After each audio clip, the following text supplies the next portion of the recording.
Hello and hi everyone, and welcome to today's deep dive on cybersecurity and data protection. I'm genuinely excited to have you here because this topic is not only timely, it's essential.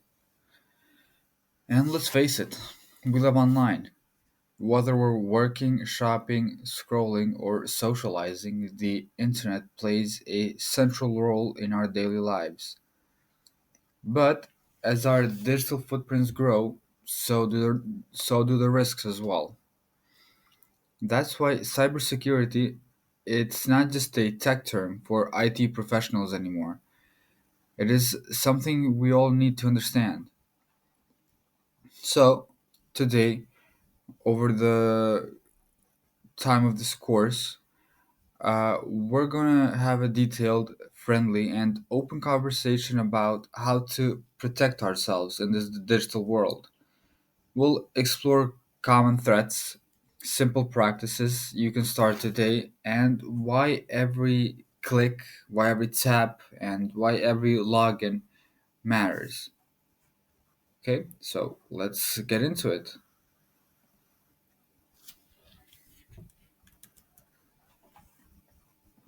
So, cybersecurity and data protection, it is the third topic of the fourth module of these courses.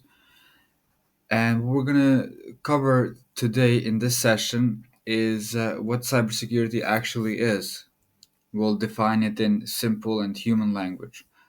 We'll talk about why cybersecurity matters, from your email inbox to global infrastructure. The risks are really real.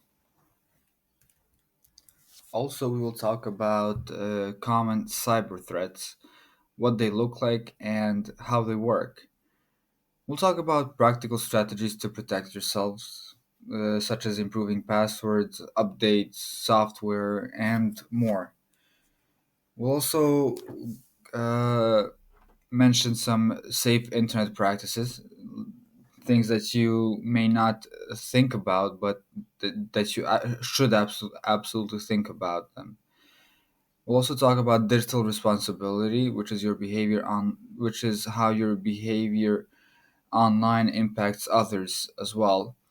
And we'll talk about consent and control, how your data is used, and what you can do to limit it. And don't worry, I'll break this all down with real life examples, relatable metaphors, and a conversational tone, kind of. I want us to feel like we're having coffee and chatting about something super important, it really is. It is important. So let's start with the first uh, of our many topics, which is what is cybersecurity? Let's start with a basic question. What exactly is cybersecurity? Cybersecurity refers to the practices, technologies, and systems designed to protect your digital life from threats, things like hackers, malware, scams, and data leaks. But let's make it even simpler.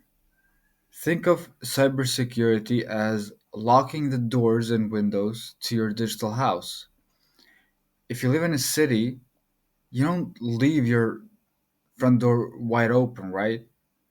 Cybersecurity is how you lock that door when you go online. It involves protecting everything from your smartphone to your smart fridge, from your email to your bank account. Every device connected to the internet can be vulnerable if it's not properly secured. And the truth is, you don't really need to be a tech expert. Cybersecurity is for everyone. It's about awareness and having good habits as well.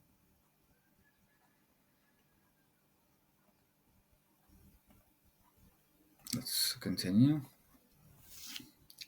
So, why does cybersecurity matter? Why should you care about this?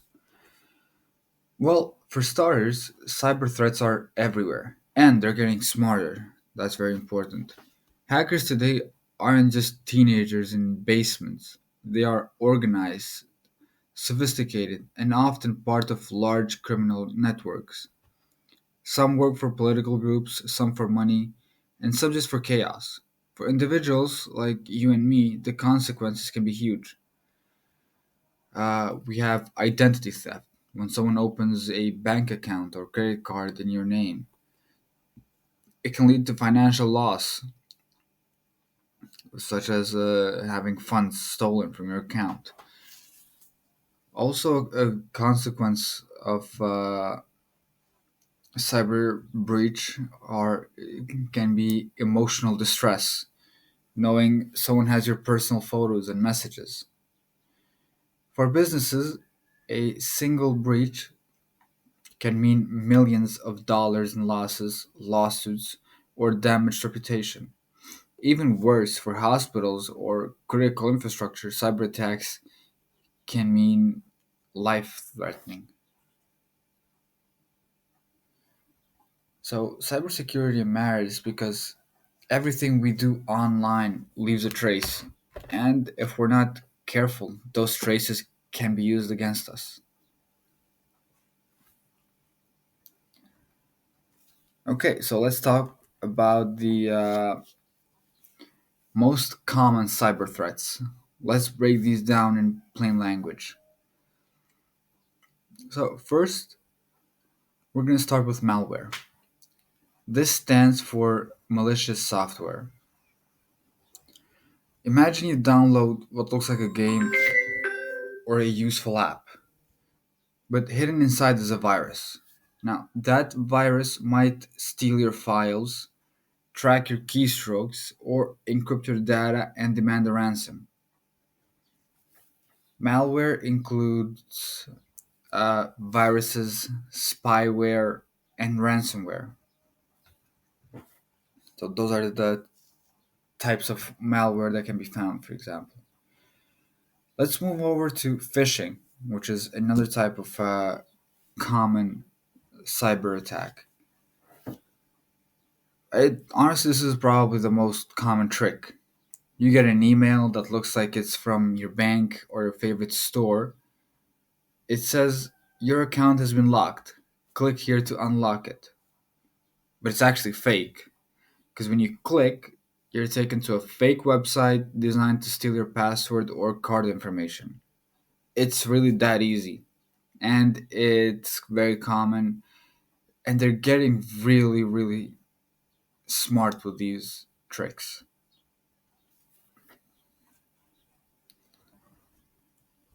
Next, we got ransomware. Now, ransomware, imagine losing access to every file on your computer, photos, work documents, everything. Then a message pops up: pay $500, for example, or your files will be deleted forever. Now, that's ransomware. It can be devastating, especially for companies because they don't get asked for $500, but into the millions on the worth of their files. We have Next we have data breaches. You've probably seen headlines like Facebook breach leaks millions of users' data. Now, a breach happens when hackers break into a system and steal user information. If you've ever had to change your password because of one, this is why, really. So, when unauthorized individuals access sensitive data, often in large scale attacks involving companies or organizations, that's called a data breach. Next, we have a DOS, or also known as denial of service. Now, this one targets websites, not individuals. Hackers flood a site with traffic until it crashes. Think of like a traffic jam that blocks all normal cars from getting through. It's an attack that disrupts the normal functioning of a website or server by overwhelming it with traffic. Okay, let's move on. So, we've talked about the common threats. Now, let's talk about how we can protect our devices. and data. So, how do we fight back? Let's start with the basics. The most basic protection, it's our password. You have a password for everything, whether it's for unlocking your phone, whether it's from unlocking your apps, whether it's from unlocking photos. You can set a password for everything. Uh, and your imagination, honestly, is your limit for how well you want to create a password because you got all sorts of options. Now, think of your password like the key to your home. You wouldn't use a skeleton key that everyone can copy, right? So normally you would avoid using passwords like password or 123456 or using your pet's name or your birthday. Not use the obvious ones. Strong password actually. Uh, you also get like recommendations every time you're asked to create a password. Says some stuff like use at least 12 characters or use a mix of uppercase and lowercase letters, use numbers, special symbols. Now, it might seem meaningless, but but it actually helps a lot. The more complex it is, I mean. And you should probably avoid using the same password for each account. Create unique passwords for each account would be better. It's hard to remember because everything needs a password, but if possible, it's a desirable action. You can also use a password manager to keep track of them. It's like a digital vault that remembers all your keys. Next, we have a two-factor authentication, or 2FA. I'm sure you've heard of this as well, because right now more and more websites and apps they're starting to use it. It's like a second barrier of protection. Even if someone guesses your password, the 2FA stops them. It asks for a second code, often sent to your phone, before letting anyone in. And as your phone is very personal, that's considered as a second form of barrier.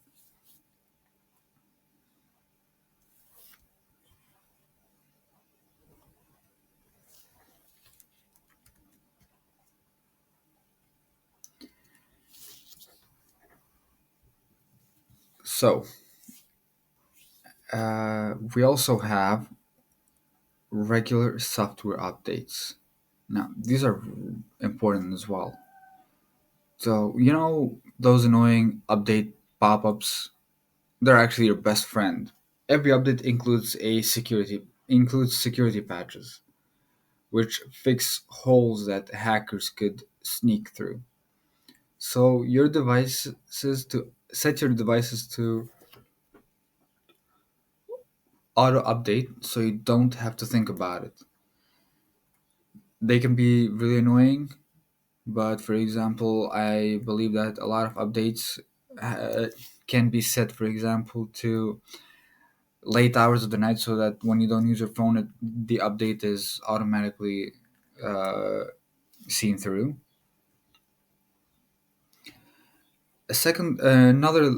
Another layer of protection can be antivirus and firewalls.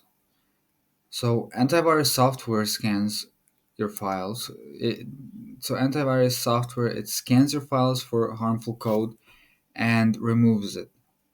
Think of it like a watchdog that checks every file before letting it inside. Firewalls create a barrier between your device and the internet. So they block suspicious traffic and prevent unauthorized access.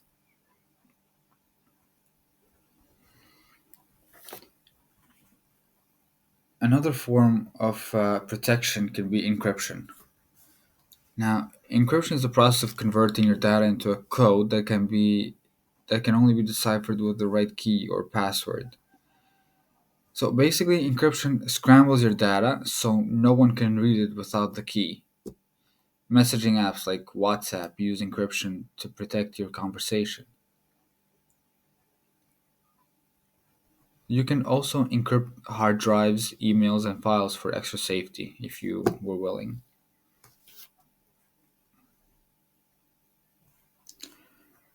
Okay, so let's take a deeper look into these safer internet practices. Let's start with taking a deeper look at phishing. Phishing emails can look very real. They may copy logos, use official sounding language, and even include your name. Signs of phishing attempts, are emails that urges you to act fast, urgent, has like limited time, or your account will be locked, or something will happen. Also, you can notice an attempt by seeing that the sender's email might be slightly off. Like, for example, you got support at Amazon.com, but there's instead of an O, it uses a zero, like slight variations.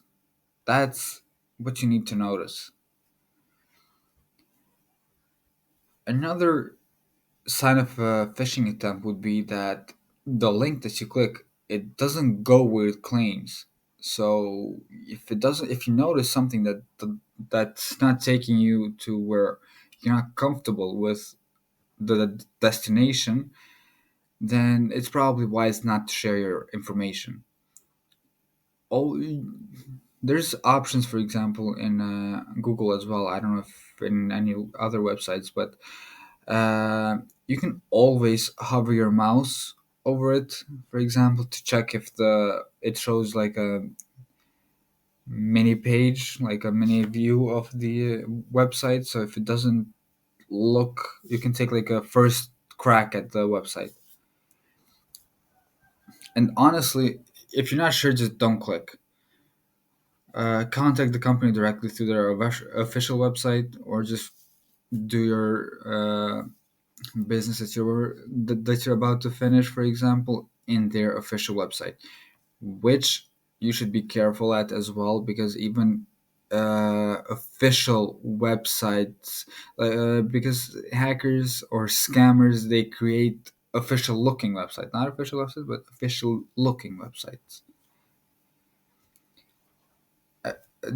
There's also a couple of variations of phishing, which are smishing and vishing, that you should be aware of. So smishing is phishing via text, and vishing with a V, it's phishing via phone call, for example. Same trick, just different platforms, really. But you should be aware nonetheless.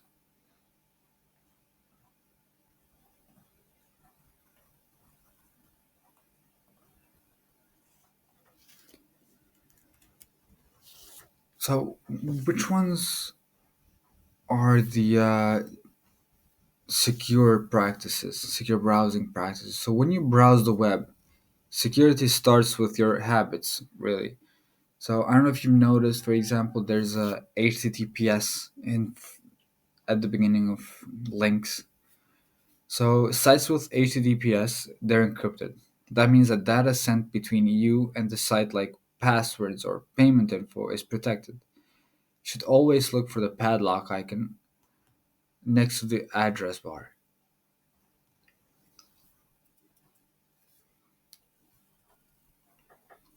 Now, uh, also, it is very important to avoid public Wi-Fi. I mean, you can use it, but it clearly, every time you get connected to public Wi-Fi, it comes with a warning as to every data you share is at your own risk. So imagine you're in a cafe and you hop on the free Wi-Fi. It looks harmless, right? But on public network, hackers can see what you're doing, especially if you're not using encryption. If you must use public Wi-Fi, don't do banking or shopping. Also, you can use a VPN, a virtual private network that encrypts your internet activity. Now, for example, if you're in Europe and you want to go to website, for example, in the US, such as Home Depot, they have their website set up so that you can't access their website through a foreign VPN. So you have to get a US VPN, and that's the only way you can access it.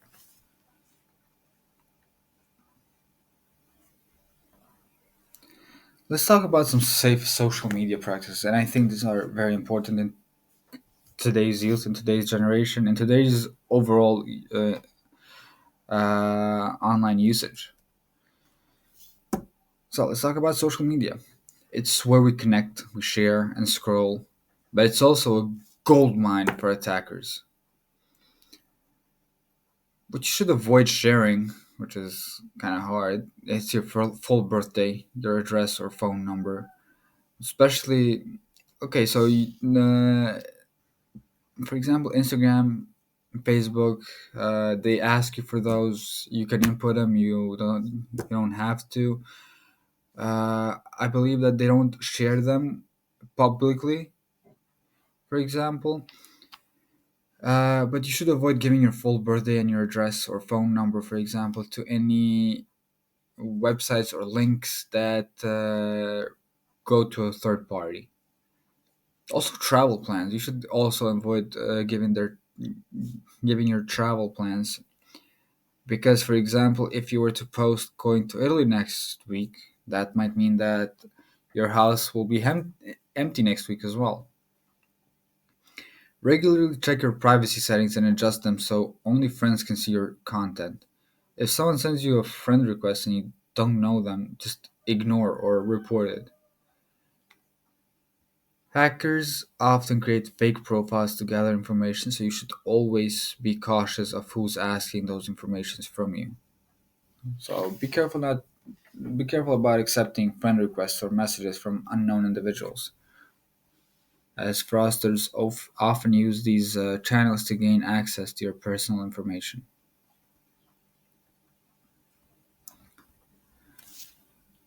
Online shopping safety. So, who doesn't love online shopping, especially nowadays? To stay safe, it's important to shop only from trusted websites. There's Amazon, even Temu is trusted as well. Like, use secure payment methods. Credit cards offer fraud protection, for example, and avoid wire transfers or prepaid cards. Be wary of too good to be true deals. There's ads, for example, even on Instagram or Facebook, where you get these ads, these commercials that give you, uh, based on your searches, they give you the exact products, but a lot cheaper. So it's like you can't miss opportunity. But as soon as you click and they send you to a third party website, for example, that is a very high possibility of a scam attempt. Look for reviews on the website. You can check for HTTPS and make sure the company has contact information on their website.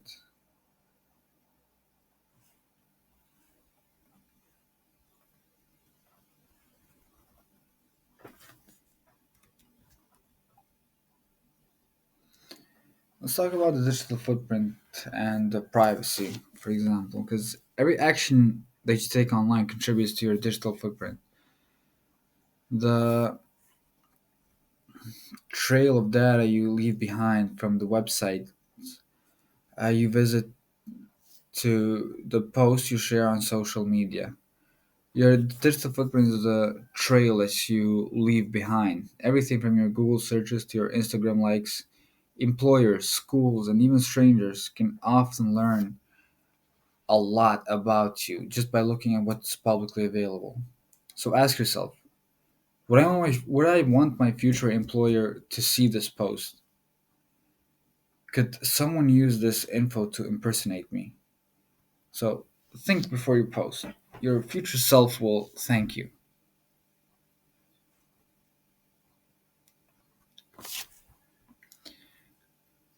Now, this is being respectful online is also very important, and it doesn't get the respect it is due.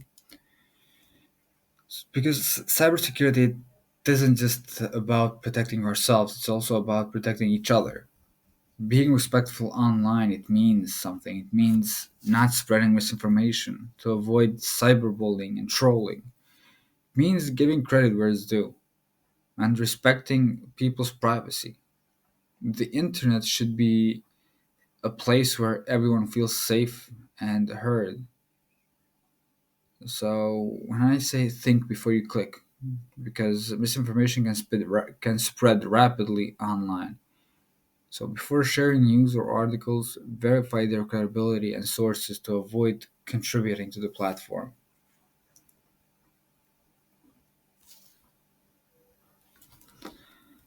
Online consent and data collection.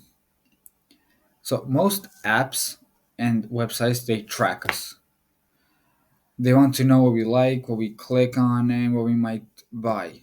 So before clicking I agree, pause a second and skim the terms, for example. Check what data they're collecting, who they're sharing it with, whether you can opt out.